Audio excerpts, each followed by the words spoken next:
Apa kabar para pemirsa? Saudara Mesir, kini Anda mengikuti Warta Berita PTS. 21 Januari, Taiwan bertambah 2 kasus yang adalah ABK asal Filipina dan dilaporkan tidak adanya penambahan kasus lokal. Terkait penularan dalam rumah sakit di Taoyuan dalam 10 hari tercatat penambahan 10 kasus lokal. PMA Vietnam yang berada di lantai yang berbeda juga dinyatakan positif. Usai penyelidikan diketahui bahwa dirinya sempat berinteraksi dengan dokter yang adalah kasus lokal pertama kali ini. Jumlah kasus akibat penularan dalam rumah sakit di Taoyuan terus bertambah. Dokter yang merawat pasien yang positif dari luar negeri disebut sebagai sumber awal kasus lokal. Pacarnya yang adalah seorang suster termasuk nenek dari suster juga tertular. Selain itu, usai penyelidikan diketahui jika PMA Vietnam sempat berinteraksi dengan dokter saat berada di dalam kamar pasien.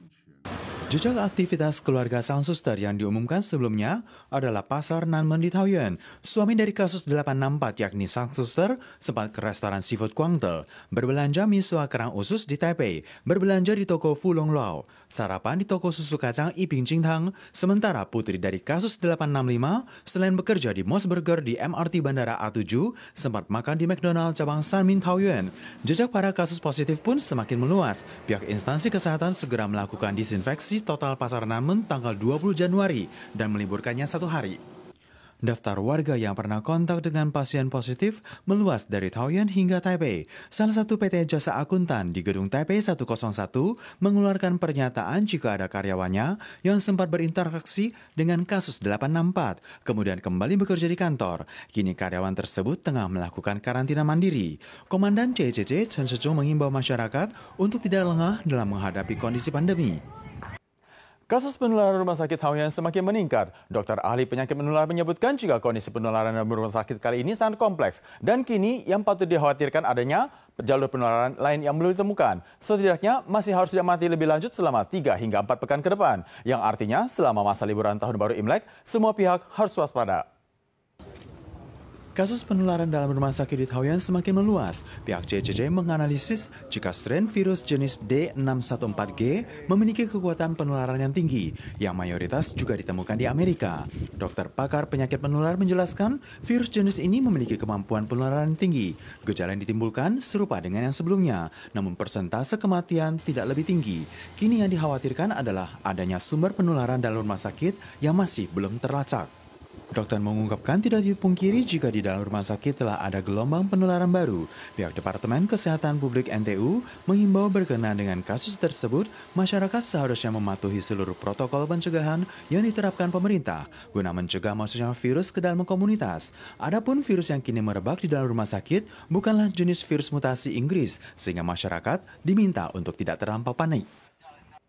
Pasien positif COVID-19 pada kasus penularan dalam rumah sakit di Taoyuan berpusat di Taoyuan. Kementerian Pertahanan dan Keamanan meminta seluruh prajurit untuk tidak berkunjung ke Taoyuan. Sementara itu, Kabupaten Penghu, Yunlin, dan Miaoli juga telah melarang seluruh pegawainya untuk tidak berkunjung ke Taoyuan jika tidak ada masalah yang mendesak.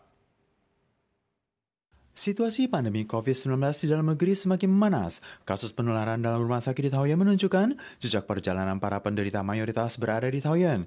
Kementerian Pertahanan dan Keamanan menginstruksikan seluruh prajuritnya untuk tidak berkunjung ke Taoyuan. Pemda Penghu adalah instansi pertama yang melarang seluruh pegawainya untuk berkunjung ke Taoyuan dan mengimbau warga jika sakit cukup berobat di Penghu saja. Pemkab Yunlin dan Miaoli juga memberikan instruksi yang serupa. Berkenaan dengan adanya sebagian Pemda yang mengumumkan larangan kunjungan, Wali Kota Taoyuan Chou Wen-san tanggal 21 Januari menjelaskan jika saat ini yang terpenting adalah tugas pencegahan. Kota Taipei dan Kota New Taipei yang merupakan tetangga Taoyuan menyatakan akan bersama-sama dengan Taoyuan melakukan tugas pencegahan. Sehubungan dengan pandemi yang terus memanas, Kementerian Kebudayaan tanggal 20 Januari mengumumkan penghentian pelaksanaan pameran buku internasional Taipei Nyata yang akan digelar di akhir Januari di World Trade Center, namun akan tetap melanjutkan pameran secara virtual. Namun untuk pameran game internasional Taipei yang sebelumnya telah dihentikan pelaksanaannya tahun lalu, tahun ini akan tetap digelar tanggal 28 Januari. Para pemirsa sekalian, sekian Warta Berita PTS. Selanjutnya mari kita saksikan Aurora di Finlandia. Kita sudah lagi dipandangan tentu saja dalam waktu dan acara yang sama. Sampai jumpa.